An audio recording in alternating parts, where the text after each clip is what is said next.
Il faut que tu prophétises encore sur un grand nombre de peuples, et de nations, et de langues, et de rois. Apocalypse 10, verset 11.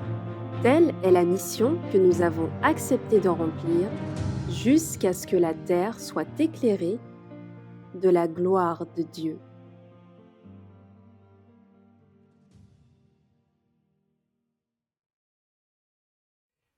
Bonjour et bon sabbat à toutes et à tous. Je suis content de vous retrouver afin que nous puissions poursuivre notre séminaire et malheureusement le conclure. Car en ce matin, nous allons conclure ce séminaire sur le message des trois anges et nous allons avoir maintenant l'avant-dernière présentation pour la matinée. Et nous allons donc commencer. Et je vous invite là où c'est possible à pouvoir prendre la position qu'il convient pour la prière.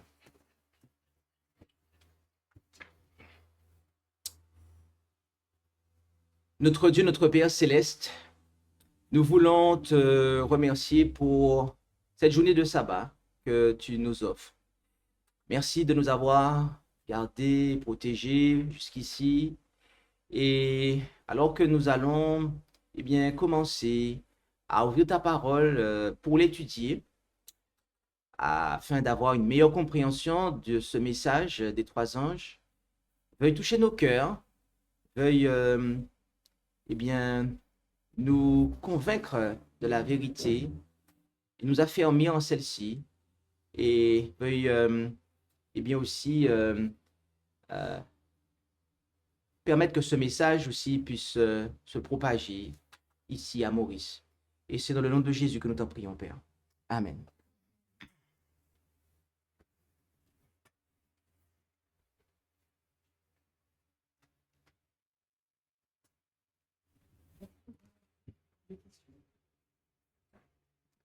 Très bien. Nous allons donc commencer et nous rappelons pour ceux qui sont en présentiel ou en distanciel que après les deux présentations de ce matin, nous allons avoir un moment de questions-réponses, comme cela avait été promis hier soir.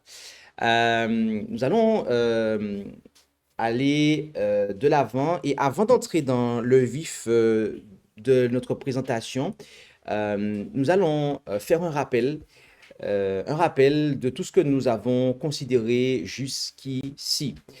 Et nous avons vu que le message des trois anges se trouve dans le livre de l'Apocalypse, au chapitre 14, à partir du verset 6 jusqu'au verset 12.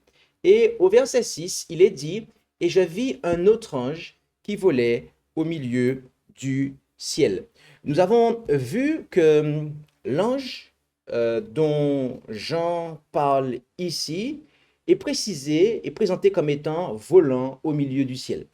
Et comme étant un autre ange, très précisément, qui volait au milieu du ciel. Cela implique qu'avant lui, il y avait un ange qui volait par le milieu du ciel. Donc, si nous savons quel est cet ange et que nous pouvons le localiser dans le temps, nous serons en mesure de savoir quand est-ce que le message des trois anges commence. Ça tombe bien, puisque cet ange n'est pas l'aigle dont nous parle Louis II, mais l'ange en Apocalypse 8, verset 13, et qui annonce trois malheurs. Or, la datation de ces trois malheurs nous permet de comprendre que le message des trois anges commence à compter des années 1840. D'accord? Et ce faisant, nous comprenons que ce message des trois anges n'est pas un message qui concernait Abraham, Paul, Martin Luther. Non, c'est un message qui concerne les habitants de cette terre à compter des années 1840. OK? Et l'événement qui vient au chapitre 14 se placer après ce message, eh bien, c'est le retour de Jésus. Donc, nous comprenons ceci, c'est que le message des trois anges est le message de préparation pour le retour de Jésus. D'accord? Et cela nous concerne. Donc, Dieu nous envoie ce message afin que nous soyons prêts pour le retour de Jésus. C'est très important. Puis, il est précisé que cet ange, il a l'évangile éternel. Nous avons vu que l'évangile éternel est la vérité pour notre temps. Jésus-Christ est la vérité, et à l'heure actuelle, nous avons vu que Jésus-Christ est dans le lieu très saint du sanctuaire céleste. Et ainsi, bien que Jésus-Christ, la vérité, soit le même hier, aujourd'hui et éternellement, eh bien, il ne fait pas la même chose hier, aujourd'hui et éternellement. Par voie de conséquent, la vérité pour notre temps aura des caractéristiques qu'elle n'avait pas par le passé. Cet évangile éternel est prêché à ceux qui habitent la terre, à savoir ceux de toute nation, toute tribu, toute langue et tout peuple. C'est un message qui concerne donc tout le monde, chaque nation euh, est concernée, chaque tribu. Et devinez quoi? Les Mauriciens aussi. Et le verset 7 nous dit qu'il donne son message d'une voix forte. Qu'il donne son message d'une voix forte. En termes prophétiques, cela signifie eh bien, annoncer les choses sans timidité et notamment ici le péché. Car oui, le péché est ce qui met une séparation entre nous et Dieu et qui nous empêche d'être prêts pour le retour de Jésus. Et pour pallier à cela, il va demander trois choses, dont la première est de craindre Dieu. Nous avons vu que craindre Dieu, c'est en fait lui obéir, obéir à sa loi, à ses commandements, très précisément aux 10 commandements, qui sont eh bien, la marque de notre amour pour lui, notre obéissance à sa loi. Et il nous est demandé de craindre quelqu'un en particulier, c'est-à-dire Dieu. Sabbat précédent, nous avons vu qu'il s'agit de le Dieu, dans le texte original, dès qu'on le traduit, c'est le Dieu, c'est-à-dire le Père, Dieu le Père, le Dieu de Jésus, lequel donc a un fils qui est Jésus-Christ et lequel envoie dans nos cœurs l'esprit de son fils. Nous avons vu que ce message est un appel à abandonner toutes les conceptions spiritualistes de Dieu, lesquelles eh bien, font de nous et des athées, et tout cela nous conduit ensuite dans le spiritisme. Puis il demande de lui donner gloire, c'est-à-dire de donner gloire à Dieu. Nous avons vu que cela s'opère à deux niveaux. Le premier niveau personnel, dans notre corps, mais aussi dans notre esprit. Et le second niveau, au niveau ecclésial, d'accord, pour l'Église qui croit dans ce seul vrai Dieu et dans son Fils unique engendré, eh bien que elle doit être organisée puisque le Dieu du ciel ne manifeste sa gloire que dans, que dans l'ordre. C'était pour voir si vous suiviez. Il ne manifeste sa gloire que dans l'ordre. Oui, car la raison à cela, c'est que l'heure de son jugement est venue. Oui, le jugement était à venir à l'époque de l'apôtre Paul, mais maintenant il est venu. À compter de 1844, ce jugement a commencé, non pas le jugement exécutif, mais le jugement investigatif. Ce jugement est celui durant lequel eh bien, les livres sont ouverts, livre de vie, livre du souvenir, mais aussi le livre du péché. Et tous ceux qui sont morts, eh bien, sont jugés les uns après les autres depuis ce moment-là. Et ce jugement va après s'étendre aux vivants, afin de pouvoir déterminer, parmi les myriades qui sont endormis, lesquels vont prendre part à la résurrection pour la vie et lesquels prendront part à la seconde résurrection, comme on verra plus tard, qu'on a vu hier aussi. Mais nous avons vu également que ce n'est pas seulement le jugement auquel Dieu procède ou que Dieu préside, mais c'est le jugement auquel Dieu lui-même est sujet, dont il est l'objet. Dieu lui-même est convoqué à la barre de ce tribunal. Pourquoi? Eh bien parce que nous avons vu que le diable, Satan, est l'accusateur. Et Dieu a été accusé par lui. Et nous, lorsque nous péchons, eh bien, nous nous rangeons à côté de cet accusateur pour accuser Dieu. Et ce qui se passe, c'est que l'Écriture nous a appris que lorsque Dieu nous justifie complètement, c'est-à-dire justification imputée et justification impartie, donc pardon et sanctification, eh bien, à ce moment-là, Dieu est considéré et Dieu est reconnu, plus précisément, Dieu est reconnu comme étant juste. Et il y aura un peuple, justement, le peuple Dieu prépare un peuple au travers de ce temps euh, de la purification où le sanctuaire est en cours de purification. Eh bien, il y a un peuple qui va faire ce travail-là, qui va en fait justifier Dieu. Et il est demandé aussi d'adorer celui qui a fait le ciel, la terre, la mer et les sources d'eau. Nous avons vu que cela est une référence explicite euh, et en tout cas très claire euh, aux éléments qui sont contenus dans le sabbat, dans le quatrième commandement, d'accord, le sabbat du septième jour du quatrième commandement, où nous avons mention qui est faite ici du nom, du titre, mais aussi du domaine. D'accord? Donc, on a là le sceau, en fait, de Dieu. Et nous avons vu que le sabbat est donc ce sceau de Dieu, qu'il est le jour du Seigneur, qu'il est, eh bien, qu'il fait partie du Nouveau Testament et que dans l'éternité, cela aura à être observé et qu'il y a un appel ici à rétablir cette institution, laquelle a été l'objet d'attaque. D'accord? Et donc, c'est ainsi que se termine le message du premier ange. Et ce qui se passe, c'est que certains vont accepter ce message. Et malheureusement, d'autres ne l'ont pas accepté. Et c'est pour ça que Dieu envoie une deuxième proclamation à leur intention, et laquelle dit ceci, comme on peut le voir. Et un autre ange le suivit, disant, elle est tombée, Babylone, la grande ville, parce qu'elle a abreuvé toutes les nations du vin de la fureur de sa fornication. Nous avons vu que la Babylone dont il est parlé ici n'est pas l'ancienne ville littérale de Babylone. Pourquoi? Parce qu'en 1840, elle était déjà détruite, d'accord? Et cette ville n'a jamais été reconstruite. Et Saddam Hussein, qui a tenté de la rebâtir, a échoué. Parce qu'il y a une prophétie qui empêche la reconstruction de cette ville, en fait. Et personne ne pourra la rétablir. Personne. Okay? Lorsque Dieu a dit que quelque chose est en poudre, elle reste en poudre, elle ne revient pas à la vie, en fait. Il ne s'agit pas non plus de la Rome impériale, bien que elle était parfois qualifiée de Babylone, mais il s'agit ici d'une femme. Dans la prophétie biblique, ok, Babylone représente une femme, mais pas une femme gentille, d'accord, une femme débauchée. Et une femme débauchée, en prophétie biblique, est le symbole d'une église apostate. Maintenant, nous avons vu qu'il y a en Apocalypse 17 une femme débauchée qui s'appelle Babylone, mais on nous précise qu'elle est la mère des prostituées, d'accord? On sait tous qui est l'église mère en termes d'apostasie et que c'est l'église catholique romaine. Et c'est d'elle dont il nous est parlé sous le symbole de Jézabel au chapitre 2 du livre de l'Apocalypse. D'accord?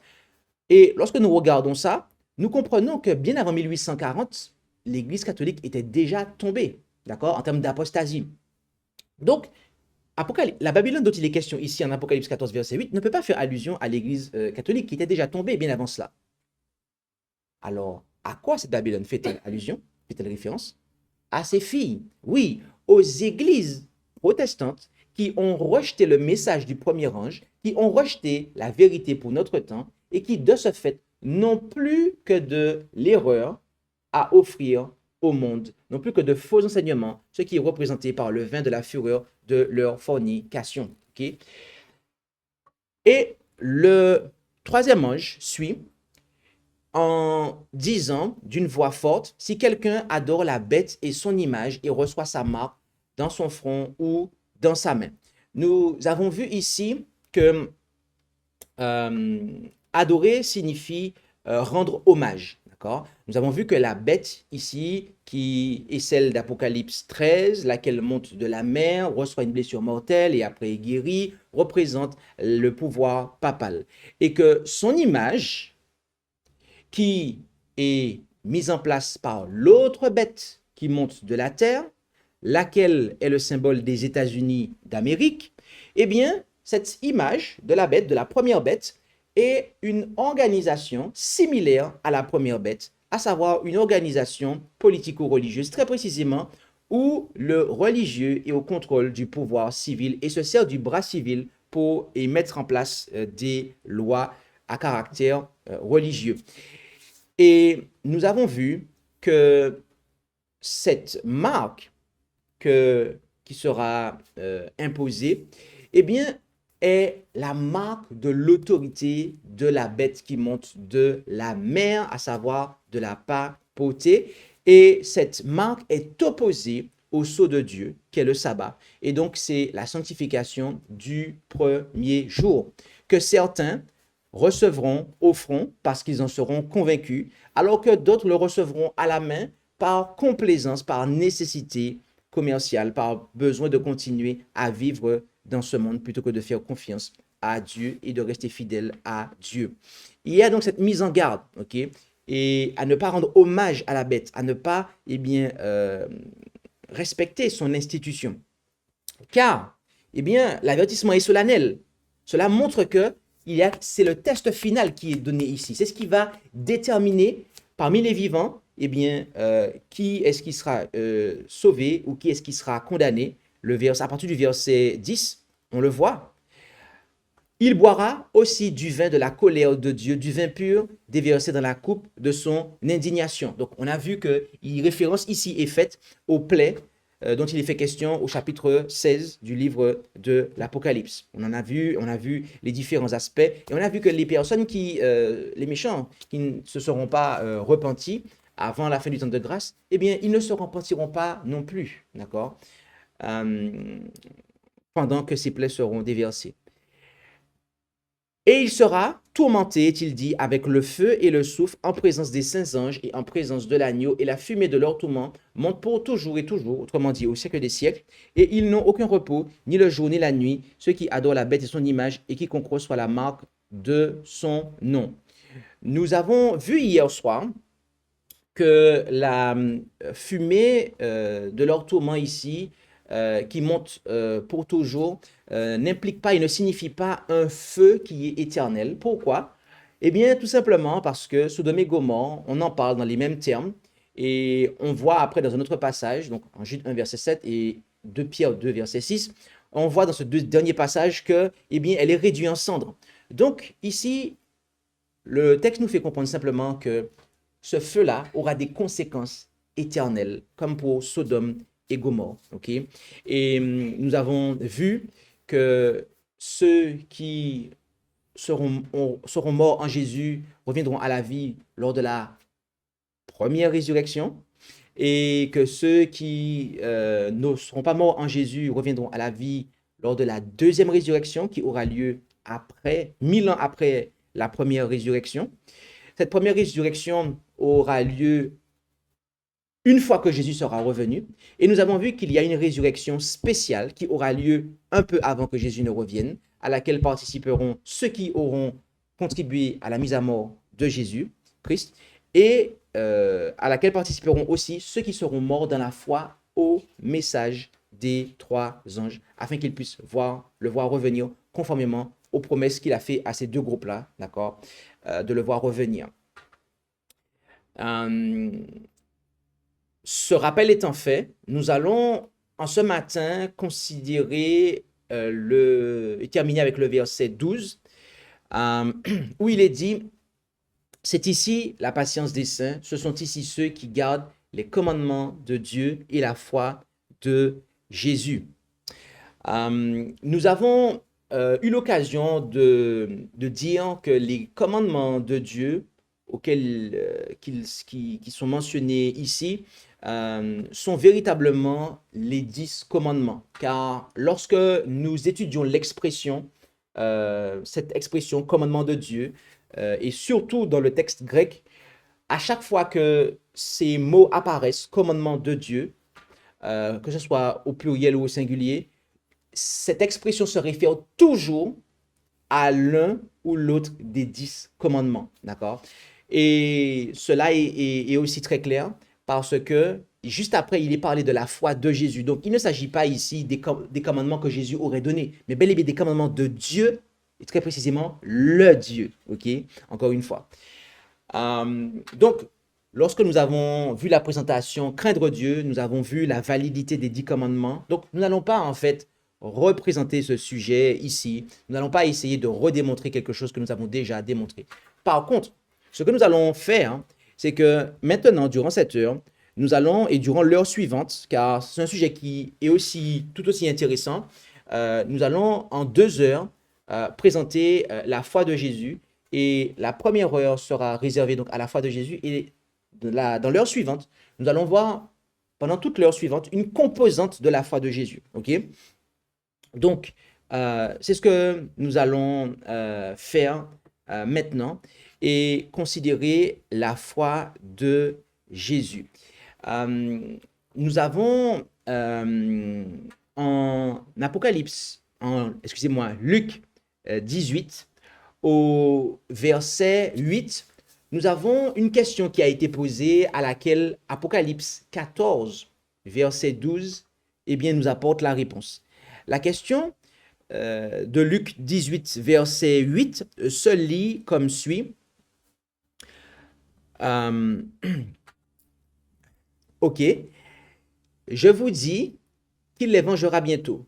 Et c'est Jésus qui parle. Mais quand le Fils de l'homme viendra, pensez-vous qu'il trouve de la foi sur la terre?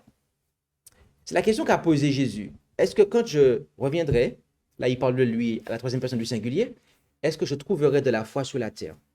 Eh bien, Apocalypse 14, verset 12, apporte la réponse à cette question, car oui,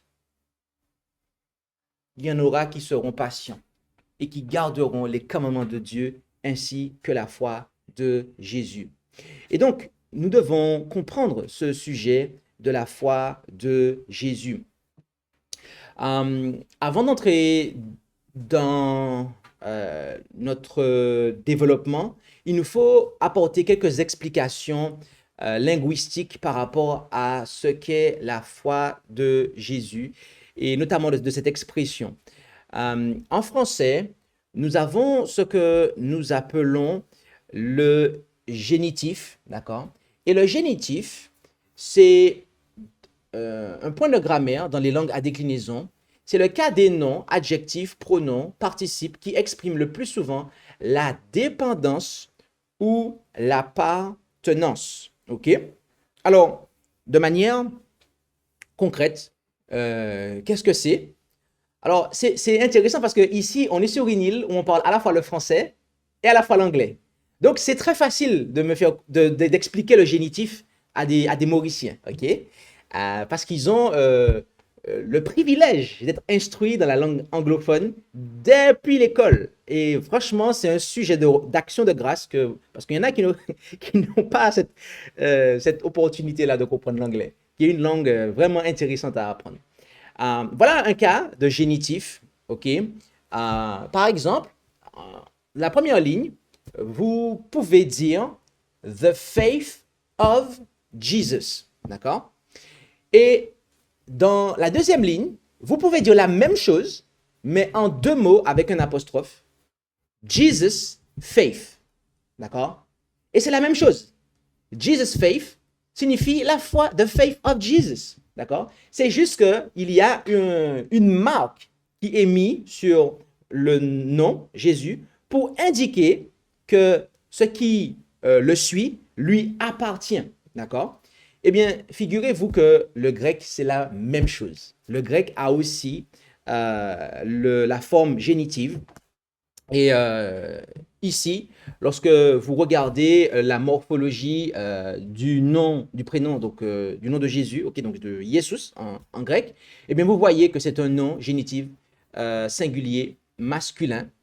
Et donc, cela indique que le mot qui le précède ici, eh bien, lui appartient, que cela appartient à Jésus. Donc, la seule traduction possible ici, c'est que c'est la foi de Jésus et non pas la foi en Jésus. D'accord? C'est important de comprendre ça. Ok? Que c'est la foi de Jésus et non pas la foi en Jésus. Alors, je tiens à préciser aussi une chose. C'est que celles et ceux qui lisent les Bibles francophones de Louis II, 1910, et encore d'autres, le seul passage où il est question de la foi de Jésus que vous allez trouver, très clairement traduit, foi de Jésus, c'est Apocalypse 14, verset 12. D'accord? Il y a un autre passage qui c'est en Apocalypse 2, lorsque Jésus parle de sa foi, il dit ma foi, mais ça, c'est pas très clairement indiqué ainsi. Mais la foi de Jésus, le seul passage en Louis II, c'est Apocalypse 14, verset 12. Pourquoi? Eh bien, parce que c'est un problème de traduction, d'accord? Et donc, si vous voulez, dans une Bible en français, pouvoir étudier ce sujet de la foi de Jésus, vous avez la Bible Osterwald 2018 qui retranscrit en fait les occurrences de la foi de Jésus. Et j'ai découvert récemment que la NBS, la Nouvelle Bible Seconde, retranscrivait aussi cela, d'accord? Donc, bien que traduit depuis un manuscrit qui n'est pas le manuscrit authentique, mais ils ont fait un travail pour euh, essayer de rétablir un certain nombre de choses. Euh, donc, nous allons entrer, cette explication étant faite, dans le vif du sujet maintenant, et nous allons considérer un premier passage afin de pouvoir établir que la foi de Jésus, dans un premier temps, elle a trait à la justification. Elle porte sur la justification de l'homme. Oui, en Romains 3, versets 19 à 22, il nous est dit, or nous savons que tout ce que la loi dit, elle le dit à ceux qui sont sous la loi, afin que toute bouche soit fermée et que tout le monde soit reconnu coupable devant Dieu. Parce que personne ne sera justifié devant lui par les œuvres de la loi, car c'est la loi qui donne la connaissance du péché.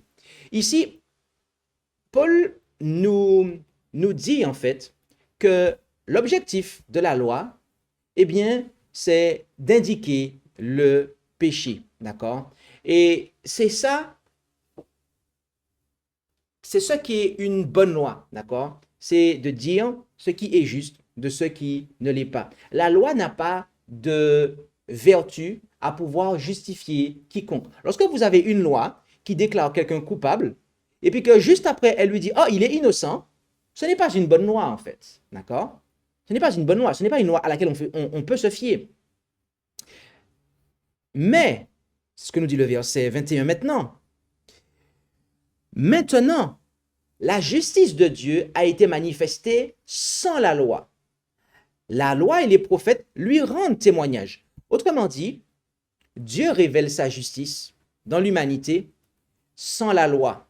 D'accord? Non pas que la loi est injuste, mais rappelez-vous que la loi n'a pas le pouvoir d'accorder de la justice à quiconque. Elle ne fait que reconnaître ce qui est juste ou ce qui est injuste. Et cette loi, avec les prophètes, rend témoignage à cette justice-là. Ça veut dire que la loi reconnaît que cette justice est authentique. Verset 22, la justice de Dieu, dis-je, par la foi de Jésus-Christ, pour tous ceux et sur tous ceux qui croient, car il n'y a point de différence. Oui, Jésus-Christ sur terre, il a en fait vécu une vie de foi. Et cette vie de foi, sa foi, eh bien, lui a permis de manifester la justice de Dieu dans l'humanité. C'est pour cela qu'on nous parle de la justice de Dieu par la foi de Jésus-Christ. Ailleurs, il nous est dit en Philippiens 3, versets 8 à 11, oui, sans doute, je regarde toute chose comme une perte pour l'excellence de la connaissance du Christ Jésus, mon Seigneur, pour qui j'ai souffert la perte de toutes choses et les considère comme du fumier, afin que je puisse gagner Christ et que je sois trouvé en lui, n'ayant point ma justice qui vient de la loi. Ok? Donc Paul avait compris ça, hein? Il ne voulait pas en fait obtenir une justice soi-disant qui vient de la loi. C'est ce que faisaient les pharisiens. Ils pensaient être justifiés en observant la loi, mais sauf que c'est peine perdue, puisque une fois que vous avez transgressé la loi, elle ne peut plus dire que vous, à vous seul, vous êtes juste. C'est fini. Donc, mais celle qui s'obtient par la foi de Christ, la justice qui est de Dieu par la foi, afin que je le connaisse lui et la puissance de sa résurrection et la communion de ses souffrances, en devenant conforme à lui dans sa mort pour parvenir, si je puis, à la résurrection des morts. Donc là encore, Paul était en train d'enseigner, d'exprimer eh bien, ce que l'expérience à laquelle il aspirait et dans laquelle il cheminait, c'est-à-dire d'obtenir la justice de Dieu par la foi de Jésus. Encore en Philippiens non pas Philippiens, excusez-moi, c'est en Galates 3, versets 21 à 24. Il nous est dit ceci. La loi est-elle donc contraire aux promesses de Dieu? Nullement. Il dit, il dit nullement. La loi n'est pas contraire aux promesses de Dieu. Le fait que la justice ne vienne pas de la loi ne veut pas dire que la loi est contraire aux promesses de Dieu. Et il explique ça par la suite. Car s'il eût été donné une loi qui pût donner la vie, la justice viendrait véritablement de la loi. Mais l'Écriture a tout renfermé sous le péché afin que la promesse fût donnée par la foi de Jésus-Christ à ceux qui croient. Or, avant que la loi vînt, nous étions renfermés sous la garde de la loi pour la foi qui devait être révélée. De sorte que la loi a été notre pédagogue pour nous amener à Christ afin que nous fussions justifiés par la foi. Donc, là encore, il nous réitère ces choses, à savoir que il n'y a pas de justice qui vienne de la loi. Et cette justice que Dieu a pour nous en réserve nous a été promise par la foi de Jésus-Christ. En Galates 2, versets 16, 19 et 20, nous lisons aussi, sachant que l'homme est justifié non par les œuvres de la loi, mais par la foi de Jésus-Christ. Nous avons nous-mêmes cru en Jésus-Christ afin d'être justifiés par la foi de Christ et non par les œuvres de la loi, parce que nulle chair ne sera justifiée par les œuvres de la loi. Car je suis mort à la loi, par la loi même, afin de vivre pour Dieu. Je suis crucifié avec Christ. Néanmoins, je vis cependant, pas moi, mais Christ vit en moi, et la vie que je vis encore dans la chair, je la vis par la foi du Fils de Dieu qui m'a aimé et qui s'est donné lui-même pour moi. Lorsqu'on étudie la foi de Jésus sous le thème de la justification, comme on le fait ici, ce verset est vraiment un verset riche et précieux, car il exprime les choses d'une façon vraiment synthétique et à la fois complète, en nous disant que l'homme n'est pas justifié par les œuvres de la loi, mais que c'est par la foi de Christ. Et observez bien ici que ce verset nous explique le rapport qu'il y a entre la foi en Jésus et la foi de Jésus. Parce qu'il dit, nous avons nous-mêmes cru en Jésus-Christ afin d'être justifiés par la foi de Christ. D'accord? Donc là, on voit bien le rapport qu'il y a entre la foi en Jésus et la foi de Jésus. Ok? Il dit aussi au verset 20, la vie que je vis encore dans la chair, je la vis par la foi du Fils de Dieu. Ce verset 20-là est vraiment fort parce qu'il nous enseigne que la foi que nous devons avoir dans cette vie ici-bas, dans cette chair, eh bien, c'est la foi du Fils de Dieu. Pour manifester la justice de Dieu dans notre vie, comme Jésus-Christ l'a manifesté, eh bien, nous devons avoir cette foi de Jésus, cette foi que Jésus avait. En Éphésiens 3, versets 10 à 12, il nous est dit, afin que la sagesse de Dieu infiniment diverse soit maintenant manifestée par l'Église aux principautés et au pouvoir dans les lieux célestes, selon le propos éternel qu'il s'est proposé dans le Christ Jésus, notre Seigneur, en qui nous avons avec hardiesse et accès avec confiance par la foi que nous avons de lui.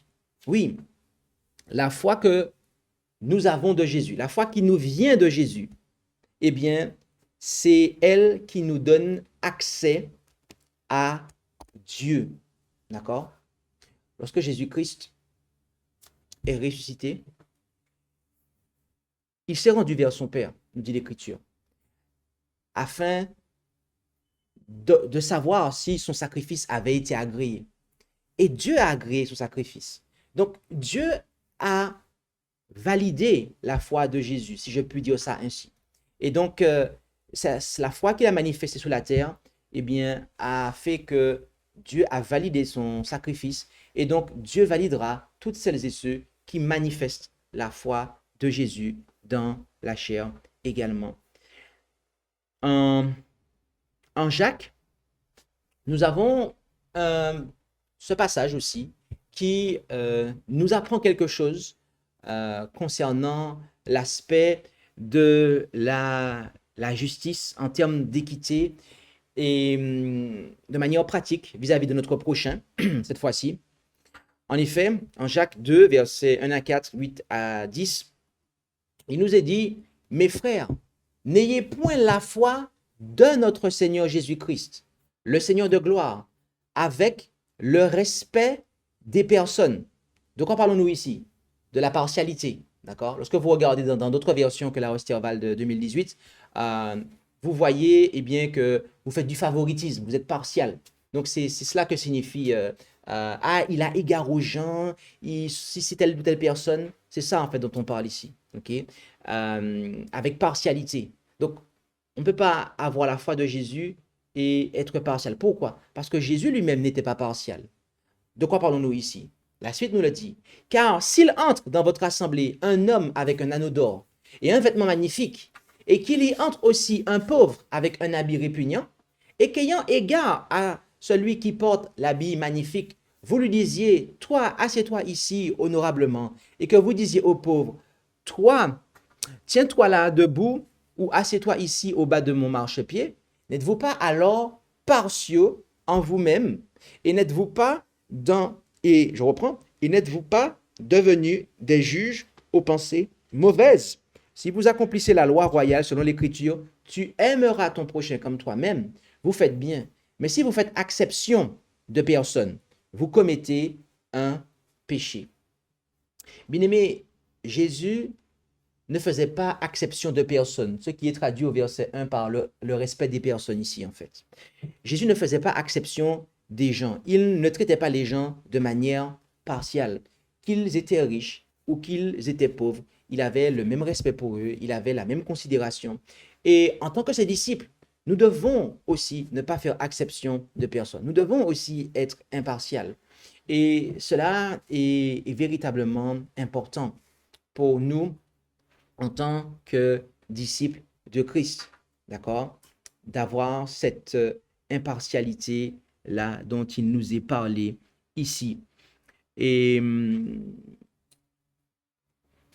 nous allons continuer et nous rendre dans un passage qui se trouve en Jacques 2, au verset 17, 21 et 23, brièvement, pour dire que la foi, eh bien, si elle n'a pas les œuvres, elle est morte en elle-même. Et on apprend que Abraham, il avait sa foi qui agissait avec ses œuvres. Donc, encore une fois, cela confirme bien que la foi, eh bien, c'est celle qui œuvre. La foi de Jésus, c'est la foi qui œuvre. Et Hébreux 12, verset 2, nous l'avons mis ici dans 3 versions, dans la Osterval 1842, dans la NBS, dans la seconde 21. On nous dit ici, regardant à Jésus, le chef et le consommateur de la foi. C'est ce que dit Osterval 1842. La NBS nous dit Jésus qui est le pionnier de la foi. Et la seconde 21 nous dit Jésus qui fait naître la foi et l'amène à la perfection. Je ne sais pas si maintenant ce verset est plus clair pour vous, avec ce que nous avons dit jusqu'ici. Donc, en résumé, Alors, micro. Mais attends 2 secondes parce que on a un problème. Tu peux y aller? Donc, en résumé, c'est en ayant la foi en Jésus qu'on est justifié par la foi de Jésus. C'est ça? Alors, lorsque nous avons la foi en Jésus, nous sommes ensuite amenés à avoir la foi de Jésus. Donc, ça commence par croire. On commence par croire en Jésus, mais après, on doit aller plus loin et avoir la foi de Jésus. D'accord? C'est ça. Ok. Donc, je répète, on commence d'abord par avoir la foi en Jésus et ensuite, on a la foi de Jésus. D'accord? Ici, dans ce passage que je vais à nouveau réafficher, on voit être vérifié tout ce que nous avons dit jusqu'ici, à savoir que Jésus, il est le chef et le consommateur de la foi. il est le pionnier de la foi et celui qui la porte à son accomplissement. Et celui qui fait naître la foi et l'amène à la perfection. Donc, cela nous montre que l'aboutissement de notre foi est d'arriver à la stature parfaite du Christ. Le Seigneur Jésus va faire que ceux qui auront la foi en lui, eh bien, finiront par avoir sa foi même, d'accord? Il va amener leur foi à la perfection de sorte que leur foi ressemble à la sienne, celle qu'il avait sur la terre, ok? C'est pour cela que nous lisons en 2 Pierre 1, verset 1. Simon Pierre, serviteur et apôtre de Jésus-Christ, à vous qui avez eu en partage avec nous une foi de même prix par la justice de notre Dieu. Et avec ce verset, nous allons rentrer dans la deuxième partie de cette présentation, l'aspect de la doctrine. Car notez que le passage nous précise que par la justice de notre Dieu, nous avons eu en partage avec les apôtres une même foi. Nous allons maintenant voir que l'expression la foi signifie la doctrine, l'enseignement. En effet, en Acte 13, versets 8 et 12, il nous est dit que, mais Élymas, c'est-à-dire le magicien, car c'est ce que signifie son nom, leur résistait, tâchant de détourner le proconsul de la foi. OK?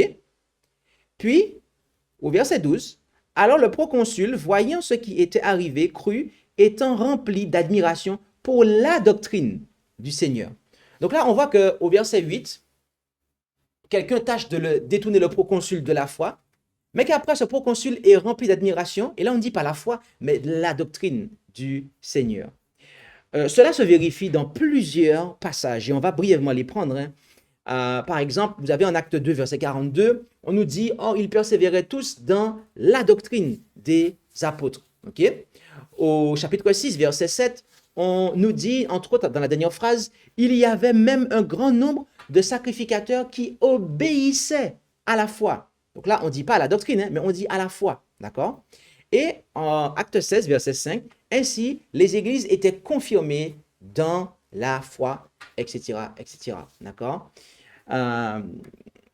Ailleurs encore, en Galates 1, verset 23, il est dit, mais elles avaient seulement 8 dires, celui qui nous persécutait autrefois, donc Paul, annonce maintenant la foi qu'il s'efforçait alors de détruire. Donc là, on voit que on ne dit pas que Paul annonce la doctrine ou l'enseignement du Seigneur. Non, on dit qu'il annonce la foi. Donc la foi, c'est bien quelque chose qui peut s'annoncer. C'est quelque chose qui peut s'enseigner. En Colossiens 2, versets 7 et 8, 6 et 7, excusez-moi, Colossiens 2, 6 et 7, comme donc vous avez reçu le Seigneur Jésus-Christ, marchez selon lui, étant enracinés et fondés en lui et affermis dans la foi selon qu'elle vous a été enseignée. Donc, on apprend ici que la foi est quelque chose qui s'enseigne. D'accord? Continuons avec Jude 3. Mais bien aimés, comme j'ai fort à cœur de vous écrire touchant le salut qui nous est commun, je me sens obligé de le faire pour vous exhorter à combattre pour la foi qui a été donnée une fois aux saints. D'accord? Donc, c'est quelque chose qui a été donné une fois. Donc, on a là le concept de transmission, en fait. Romains 16, verset 17, pris à côté. Au reste, je vous exhorte, mes frères, à prendre garde à ceux qui causent des divisions et des scandales contre la doctrine que vous avez apprise et à vous éloigner d'eux. Donc, d'un côté, il leur dit de combattre pour la foi, et juste après, dans le passage qu'on a mis en bas, quand on met ça côte à côte, on voit en fait que c'est la même situation, mais ce sont deux termes qui sont employés parce que, tout simplement, ils signifient la même chose.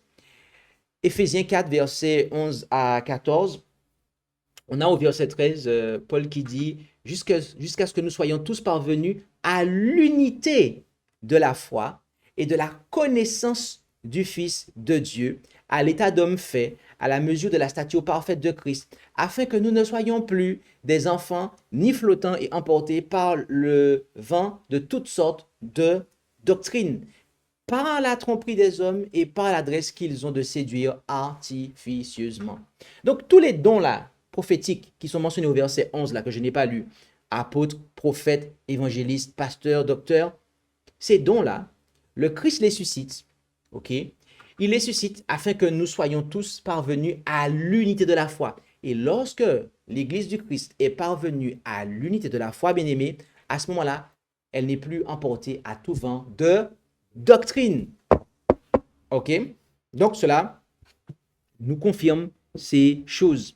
Encore, parce que c'est vraiment intéressant de comprendre tout cela, 1 Timothée 4, versets 1 et 6. L'Esprit dit expressément que dans les derniers temps, quelques-uns se révolteront de la foi, s'attachant à des esprits séducteurs et aux doctrines des démons.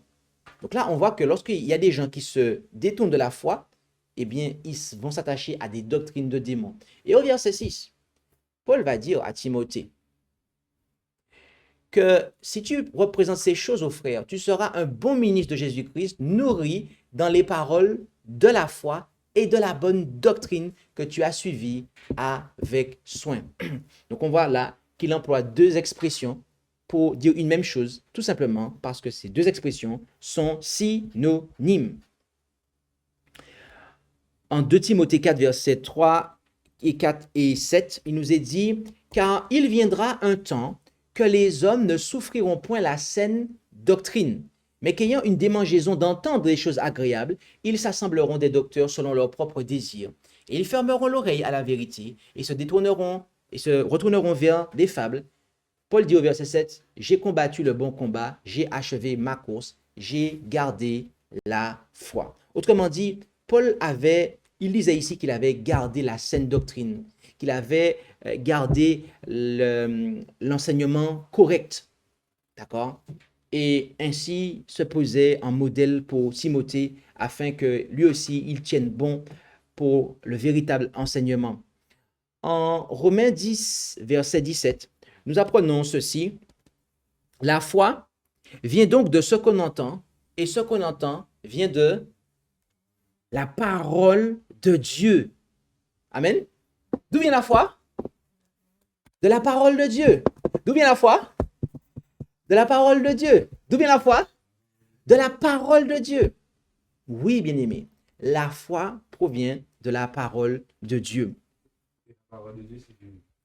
Et la parole de Dieu, c'est Jésus?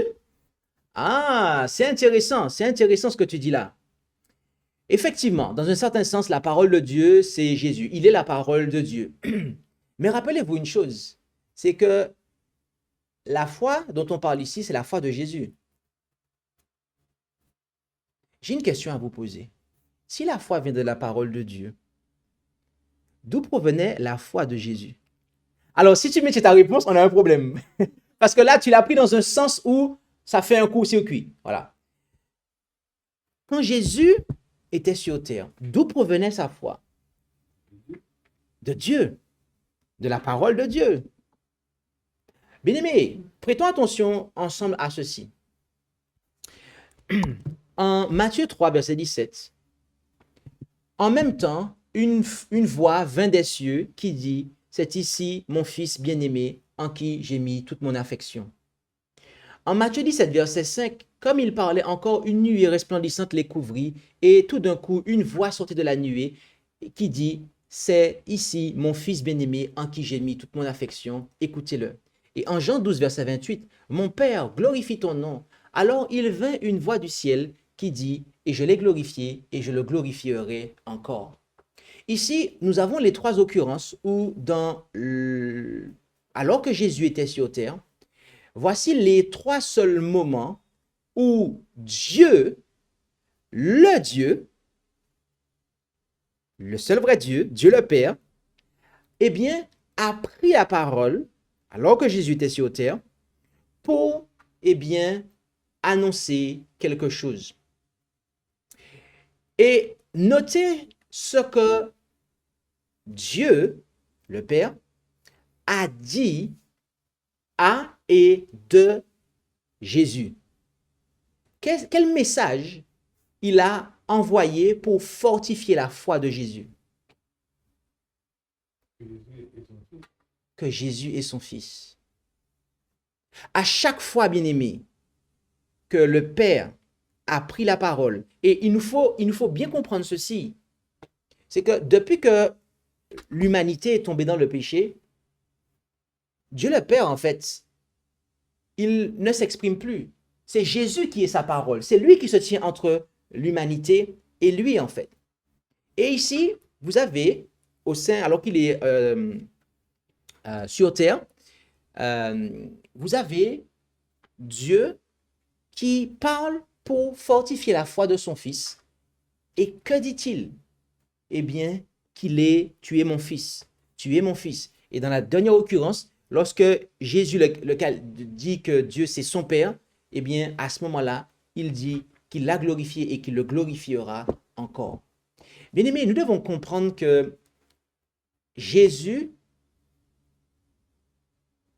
croyait véritablement qu'il était le Fils de Dieu.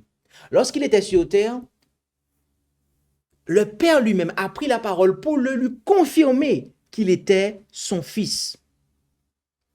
C'est quelque chose que Jésus a ensuite répété, d'accord? Le Père le lui a dit, il le lui a confirmé, et Jésus l'a ensuite répété et enseigné. Cela, Jésus l'a enseigné, car la foi, c'est aussi l'enseignement. Dieu le lui a dit, Dieu l'a enseigné, et Jésus l'a aussi enseigné à son tour. Jean 10, verset 36.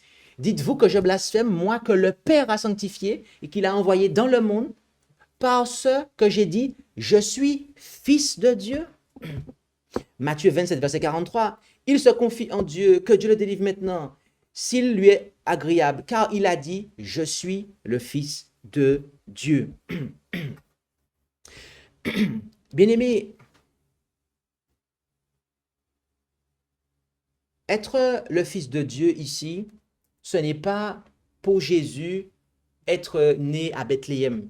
La filialité dont on parle ici, ce n'est pas celle de Bethléem. Ce n'est pas lorsque Jésus naquit à Bethléem qu'il est devenu le Fils de Dieu. En effet, lorsqu'on regarde des textes comme le Proverbe 30, verset 4, en parlant du Créateur, on nous annonce déjà, avant même que Jésus soit venu sur terre, eh bien que Dieu a un Fils.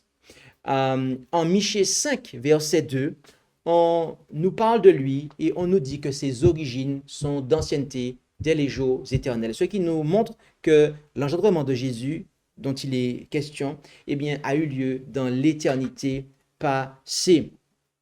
Corinthiens 1, verset 24 nous dit que Christ est la sagesse. Et en Proverbe 8, en parlant de cette sagesse, donc de Christ, elle nous annonce qu'elle a été engendrée eh bien, alors qu'il n'y avait encore rien avant la création de cette terre. En Jean 3,16, et la King James Version traduit cela convenablement, aussi bien que la Osterwald 2018, car Dieu a tellement aimé le monde qu'il a donné son collègue afin qu'il devienne son fils. C'est ce qui est marqué? Non! Qu'il a donné son seul fils engendré. En anglais, c'est his only begotten son. Ok? Donc, cela nous indique que Dieu avait déjà un fils. D'accord? Il faut que Dieu ait déjà un fils afin qu'il puisse le donner. Ok? Oui, bien-aimé. L'engendrement dont il est question, c'est l'engendrement avant Bethléem. Et voyez-vous, cet enseignement selon lequel Jésus-Christ est le Fils engendré de Dieu est un enseignement qui a été combattu par les dirigeants juifs lorsque Jésus est venu sur terre. On l'a vu. C'est pour ça qu'ils le persécutaient. C'est pour ça qu'ils l'ont amené à être crucifié. Dieu a fortifié la foi de son Fils en ce qu'il était véritablement le Fils de Dieu. Et nous comprenons que cela pose un problème au diable, que Jésus-Christ soit le Fils de Dieu, que les gens comprennent que Jésus-Christ est le Fils de Dieu. Vous savez pourquoi? Eh bien parce que si Jésus-Christ n'est pas le Fils de Dieu, s'il n'est pas le Fils de Dieu, bien-aimé, alors il n'a pas de légitimité d'être égal avec Dieu. Parce que ce n'est que s'il est le Fils de Dieu qui lui est égal. D'accord? Et lui, le diable, celui qui était Lucifer avant, il n'est pas fils engendré de Dieu. C'est parce qu'il est le Fils de Dieu que Jésus avait accès au trône de Dieu, qu'il participe au conseil avec lui. Mais Lucifer, lui, en était exclu. Et c'est ce qui a fait que, eh bien, il a commencé à devenir jaloux et que la guerre a commencé au ciel. C'est par rapport à cette question de fils de Dieu. Et En fait, Satan, lui, il est créé et non engendré. exactement, il y a un fils créé, les anges, et c'est bien intéressant de le préciser, les anges sont des fils créés et non engendrés, comme l'est Jésus. Et en Apocalypse 2, verset 13, il nous est dit ceci, je connais tes œuvres et le lieu où tu habites, savoir où Satan a son trône. Ah, Satan a son trône sur terre. Ah bon? Et il continue en disant, et que tu retiens mon nom, et que tu n'as pas renié ma foi. Non pas même lorsqu'Antipas, mon fidèle martyr, a été mis à mort parmi vous, où Satan habite. D'accord? Ici, le Seigneur nous dit, parlant de cette période de l'Église, qui eh bien, est celle où la papauté était en train de se former, et bien que là où Satan a son trône, lorsqu'on a étudié Apocalypse 13, on a vu que là, on se réfère à Rome, d'accord? Le dragon a donné, donc la Rome impériale a donné son trône à la bête, donc c'est-à-dire les papes sont montés sous les trônes des Césars. Donc c'est là que le trône de Satan est ici dans la prophétie. Et on dit que il y en a que ici il n'a pas renoncé à sa foi. L'apostasie a commencé dans l'église chrétienne qui était située à Rome, d'accord? Et c'est là qu'a pris naissance l'église catholique romaine, d'accord? Là, eh bien, on a commencé à renier la foi de Jésus. C'est là qu'on a commencé à dire que non, Jésus-Christ n'est pas vraiment le Fils engendré de Dieu. En effet, dans ce article d'un enseignant adventiste, il est dit le mot fils a un large éventail de significations dans la langue originale. Il n'est donc pas possible de le réduire aux limites étroites de la langue anglaise et de le ramener à une compréhension littérale.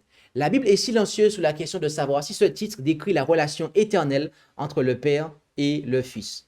En tout état de cause, l'Écriture attribue à Jésus une existence intemporelle. Voilà. Voilà ce que disent les docteurs officiels de l'adventisme du 7e jour moderne aujourd'hui, que la Bible, si on résume, hein, ne nous permet pas, il n'est pas possible de le ramener à une compréhension littérale, ce titre de fils de Dieu. Que la Bible serait silencieuse sur la question de savoir si ce titre décrit la relation éternelle entre le Père et le Fils. Or, on a vu que dans la Bible tout à l'heure, avant même que Jésus vienne sur terre, il est déclaré fils. Ce n'est pas quelque chose qui commence à Bethléem, en fait. Et on a vu que c'est ce que Dieu lui-même a dit pour fortifier la foi de son fils alors qu'il était sur terre. D'accord? Et ça, c'est un enseignement qui provient, en fait, du catholicisme romain. D'accord? Qui est repris ici. Ailleurs, vous avez ceci dans l'ouvrage Ce que croient les adventistes. Dans le Nouveau Testament, disent-ils, Jésus a utilisé le nom Père pour nous amener à une relation plus intime et plus personnelle avec Dieu. Donc, tacitement parlant ici, ce n'est pas quelque chose de littéral. Ce n'est pas quelque chose qu'il nous faut prendre, voilà, comme sur terre, un homme a un fils ou une fille. Non, ce n'est pas cela. C'est vraiment, il a dit ça, c'est juste pour nous aider, nous, à avoir une relation plus intime avec son Père, mais il n'est pas réellement le Fils de Dieu. D'accord? Bien-aimé, donc, voilà en quoi il croit. Tous ceux qui renient que Jésus-Christ est vraiment le Fils de Dieu, ils croient en la Trinité et ils disent il y a un seul Dieu, Père, Fils, Saint-Esprit. D'accord? Père, Fils, Saint-Esprit, voilà les trois parties du seul Dieu pour eux.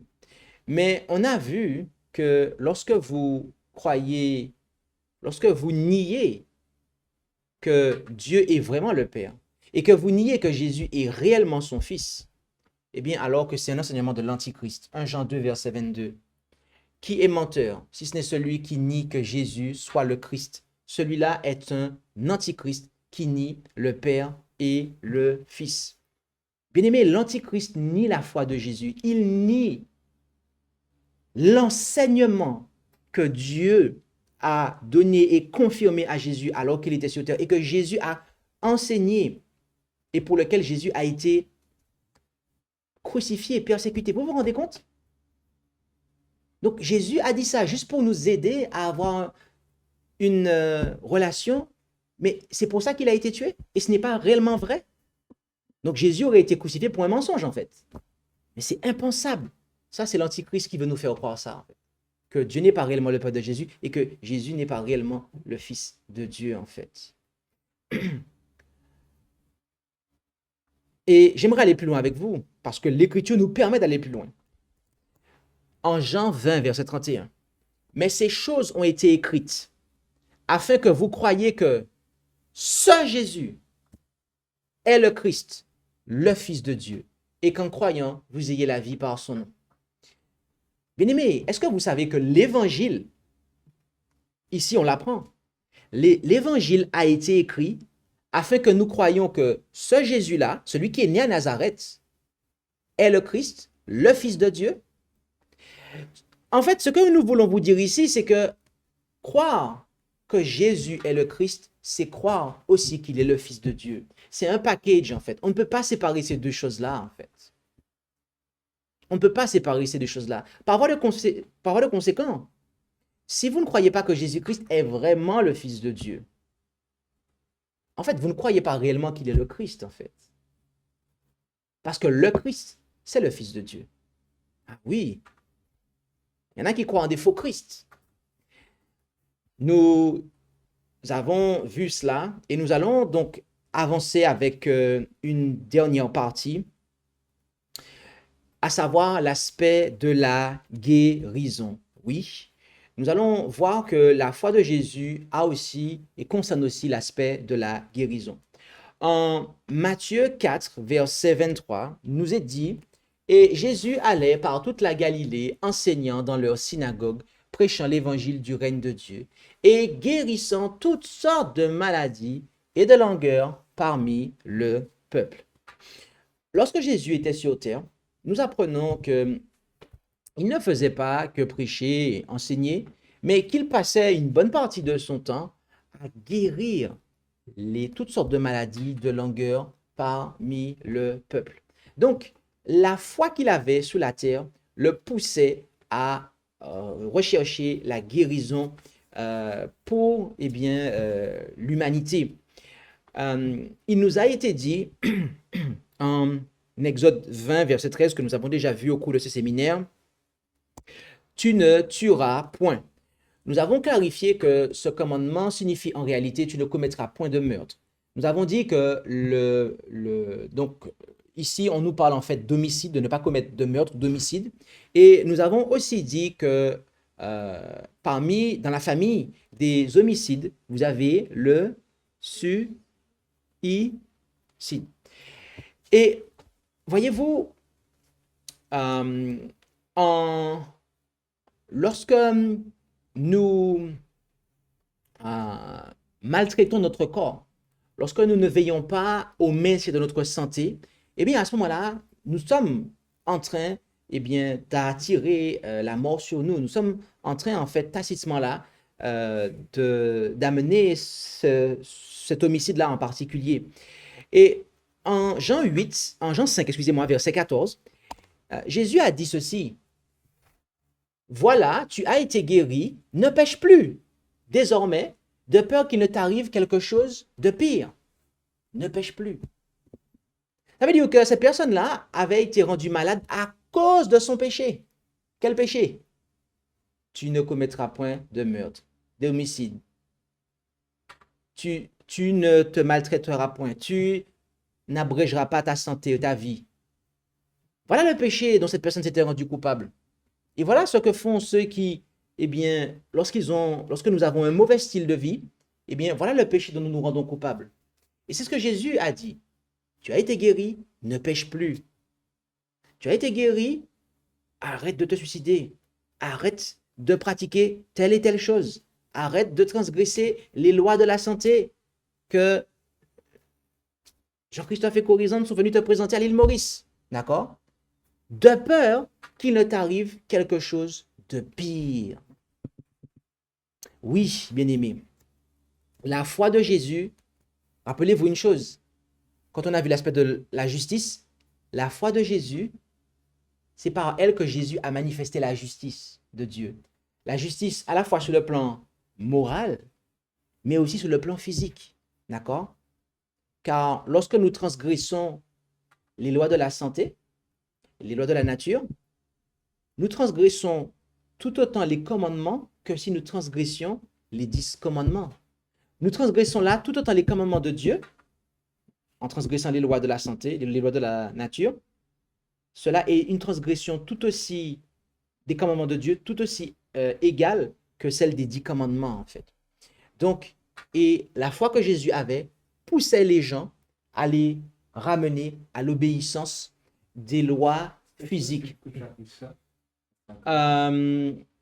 Alors, on va, oui. Mais justement, en fait, je suis en train de faire la chose avec la Bible, voilà. Et parce qu'en fait, Jérémie, il a envie que je donne beaucoup d'informations et c'est très bien. Alors, pour la petite information, cette série de présentations sur la foi de Jésus, sur le Rest TV, vous avez une playlist, voilà, où je présente beaucoup tout cela, mais aussi avec des textes de l'esprit de prophétie, d'accord? Mais le problème, c'est que le temps est contre moi, donc je dois vraiment, avec la Bible seule, expliquer ces choses-là, en fait. Mais merci. Du coup, notez comment Jésus agissait. Il y a des gens qui cherchent la guérison. Ils veulent être guéris. Et ils ont envie de pouvoir continuer à vivre leur vie, en fait, qu'ils menaient avant. Et il y a des personnes, des pasteurs, des soi-disant ministres de Dieu, qui vont effectivement prier pour des gens, agir pour eux, pour qu'ils puissent retrouver la santé.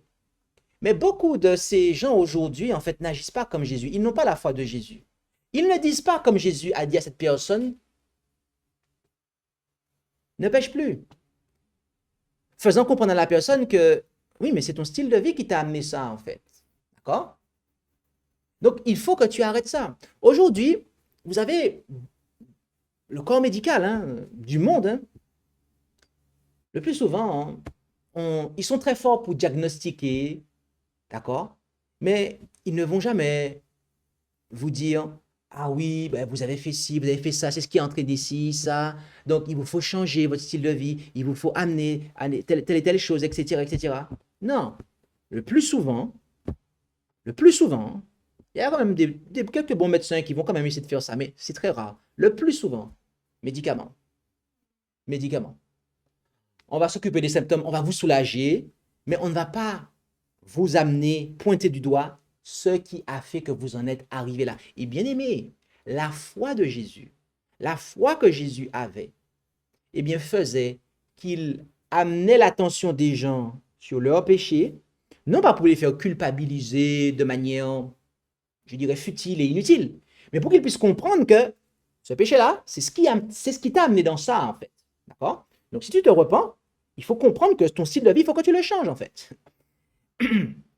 Oui, notre Seigneur Jésus, eh bien, il souhaite que nous soyons en bonne santé, comme on peut le voir en 3 Jean 2, d'accord? Et tous les serviteurs de Dieu, tous les ministres de l'Évangile, d'accord? Ils souhaitent que les gens soient en bonne santé. C'est ce que leur foi leur pousse à vouloir. En 1 Corinthiens 6, 19 à 20, glorifiez donc Dieu en votre corps et en votre esprit. Oui, glorifiez donc Dieu en votre corps. Pas seulement en votre esprit, mais en votre corps. Et nous devons tout faire pour la gloire de Dieu, c'est-à-dire, en Corinthiens 10, 31, soit que vous mangiez ou que vous buviez ou que vous fassiez quelque autre chose. D'accord?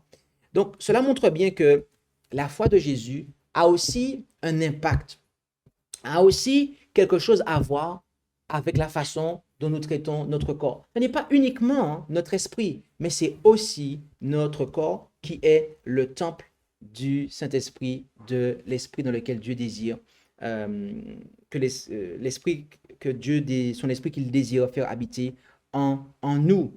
Bien-aimés, nous allons conclure cette présentation, parce que le temps avance sur moi. En Apocalypse 3, verset 21, il nous est dit ici, « Celui qui vaincra, je le ferai asseoir avec moi sur mon trône, comme moi-même j'ai vaincu, et suis assis avec mon Père sur son trône. » Avez-vous compris ce verset-là? Jésus dit ici que celui qui sera assis avec lui sur son trône, eh bien, sera celui qui aura vaincu comme lui-même a vaincu. Qu'est-ce que Jésus a vaincu?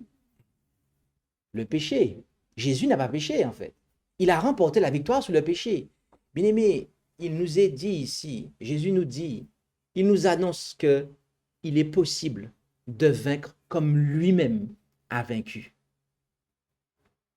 Il est possible de vaincre comme lui-même a vaincu. La foi rend la victoire possible. En effet, en Éphésiens 6, versets 13 et 16, c'est pourquoi prenez toutes les armes de Dieu, afin que vous puissiez résister dans le jour mauvais et qu'ayant tout surmonté, vous demeuriez ferme. Verset 16. Prenant par-dessus tout cela le bouclier de quoi? De la foi, par le moyen duquel vous puissiez éteindre quoi? Tous les traits enflammés du malin. Bien-aimé, la foi, là c'est de quelle foi on parle? Il est dit la foi. C'est celle de Jésus en fait. C'est une arme défensive avec laquelle on peut résister au malin. Et Jésus nous a montré effectivement qu'il a pu résister avec ce malin. Il faut comprendre que sur terre, Jésus est venu forger cette armure, et notamment l'aspect du bouclier, sa foi. Il est venu forger cette foi. Cette foi s'est révélée être résistante et avoir résisté au diable. Et nous aussi, si nous nous revêtons de cette armure, d'accord, eh bien, nous pourrons aussi remporter cette victoire. Notez que Dieu ne nous dit pas de fabriquer une foi. On ne nous demande pas de fabriquer une armure. On ne nous demande pas, en fait, d'inventer quelque chose. On nous demande simplement de nous revêtir de l'armure que Jésus a forgée sur la terre afin de pouvoir remporter la victoire. Et ça, c'est quelque chose que l'Évangile apporte qui est magnifique. C'est quelque chose que dans l'Évangile de Jésus-Christ, on ne trouve dans nulle autre religion. Dans toutes les autres religions, vous allez voir que l'homme doit faire des efforts, il doit faire ceci, il doit faire cela. En fait, vous devez fabriquer votre salut, en fait. Dans l'Évangile de Jésus-Christ, Jésus est venu, il vous donne l'exemple, il a en fait tout préparé, et vous devez simplement, en fait, le suivre et marcher dans ses pas. Et ça demande du renoncement, en fait. Mais l'être humain n'aime pas ça. L'être humain aime faire les choses à sa propre manière. Et c'est pour ça que l'évangile de Jésus-Christ est si peu réputé. C'est pour ça que beaucoup de gens aiment les religions où, en fait, il faut faire quelque chose. Ah, il faut faire ci, il faut faire ça, etc. Non. Non. Nous allons terminer avec un texte très important. En 1 Jean 5, versets 2 à 5, nous connaissons à ceci que nous aimons les enfants de Dieu, lorsque nous aimons Dieu et que nous gardons ses commandements. D'accord? Ici, il nous est bien dit que ce qu'on a vu précédemment, lorsque nous gardons les commandements de Dieu, cela montre que nous aimons Dieu. D'accord? Cela montre que nous aimons Dieu. OK. Car c'est en ceci que consiste l'amour de Dieu, que nous gardions ses commandements, et ses commandements ne sont pas pénibles. Ces commandements ne sont pas pénibles. Oui, lorsque nous aimons Dieu, eh bien, nous aimons faire ce qu'il nous demande. Nous aimons faire les choses qu'il nous demande. Lorsque vous aimez une femme et qu'elle vous demande de faire telle ou telle chose pour elle, eh bien, vous allez le faire parce que vous l'aimez. C'est la même chose pour Dieu. Car tout ce qui est né de Dieu est victorieux du monde. Hein? Et la victoire par laquelle le monde est vaincu, c'est notre foi. Ah, notre foi, ça veut dire que nous avons ici une foi qui est en commun. Là, on nous parle de la foi de Jésus ici. Oui, c'est elle qui a vaincu le monde. C'est cette victoire qui a été remportée par la foi de Jésus. Et au verset 5, qui est celui qui est victorieux du monde, sinon celui qui croit que Jésus est le Fils de Dieu? Bien-aimés, le diable ne veut pas que nous croyions que Jésus-Christ est le Fils de Dieu parce qu'il sait que si nous croyons que Jésus est le Fils de Dieu, à ce moment-là, nous allons remporter la victoire sur le monde en fait. Parce que Jésus, il croyait qu'il était le Fils de Dieu. Il a accepté l'enseignement, la doctrine que son Père lui a confirmée en fait. Et il a remporté la victoire sur le monde. Et tous ceux qui vont, comme Jésus, accepter ce que Dieu a dit de son Fils, à savoir qu'il est le Fils de Dieu, à ce moment-là, ils remporteront la victoire sur le monde. Et bien aimé, notez une chose ici, c'est que le texte ne dit pas en fait,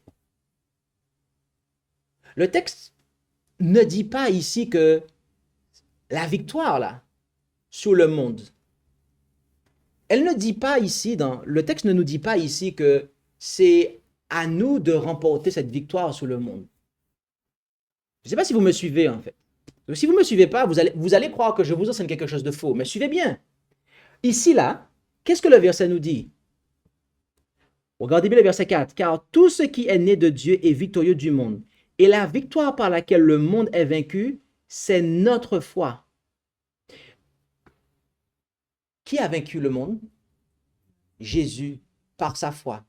La foi de Jésus a vaincu le monde. Et qu'est-ce que nous demande Apocalypse 14, verset 12? C'est ici la patience des saints. Ce sont ceux qui gardent les commandements de Dieu et la foi de Jésus. Bien-aimés, notez qu'Apocalypse 14, verset 12, nous dit qu'ils gardent la foi de Jésus. Pourquoi, en fait, garder la foi de Jésus? Eh bien, c'est tout simplement parce que si nous gardons la foi de Jésus, cette foi que Jésus a forgée sur terre, cette foi qu'il désire nous communiquer, eh bien, la victoire de Jésus, que Jésus a remportée par sa foi, sera alors la nôtre. C'est pour ça que Apocalypse 14, verset 12 nous dit de garder la foi de Jésus. On ne nous dit pas ici de remporter la victoire. Cette victoire a déjà été remportée. Amen. Et c'est là que c'est fort en fait. C'est que Jésus a déjà remporté cette victoire et il nous suffit de garder la foi de Jésus pour que cette victoire soit notre partage. Et bien aimé, c'est ce à quoi le Seigneur nous invite. Oui? En gardant la foi de Jésus, on pourra garder les commandements de Dieu. Affirmatif, tout à fait. C'est en gardant la foi de Jésus que nous serons en mesure de garder les commandements de Dieu. Et ça, on l'a vu dès le début de cette présentation. Bien-aimés, voulez-vous remporter la victoire sur le monde? Donc, cela signifie que vous voulez que la victoire que Jésus-Christ a remportée sur le monde soit votre partage. Ma question est, voulez-vous accepter Jésus-Christ comme Fils de Dieu? Parce que oui, il est dit, qui est celui qui est victorieux du monde, sinon celui qui croit que Jésus est le Fils de Dieu? Voulez-vous accepter l'enseignement de la parole de Dieu sur Jésus, ce que Dieu a dit de son Fils, à savoir qu'il est le Fils de Dieu? Eh bien, si nous acceptons Jésus-Christ comme Fils de Dieu, à ce moment-là, nous allons garder la foi de Jésus et sa victoire sera alors notre partage. Alors prions pour demander à Dieu de nous aider en ce sens. Notre Dieu, notre Père céleste, nous voulons te remercier pour ton amour infini qui t'a poussé à nous donner ton Fils. Et ce dernier est venu sur terre afin de manifester ta justice par sa foi.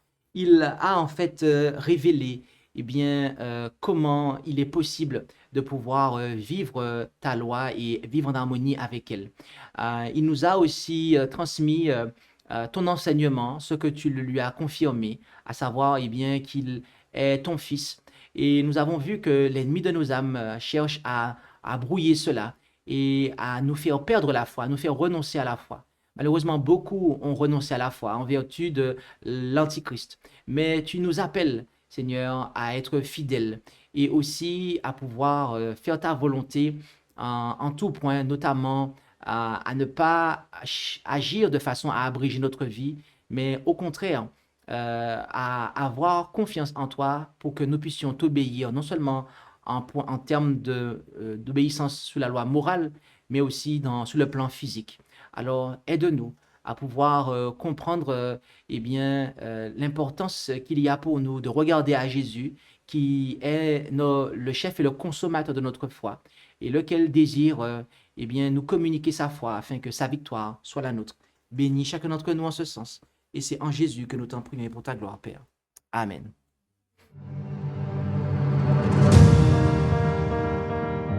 Merci d'avoir écouté cette présentation. Si vous souhaitez prendre part à la mission que Jésus-Christ confia à notre Église, contactez-nous via les coordonnées présentes sur la page à propos de notre chaîne YouTube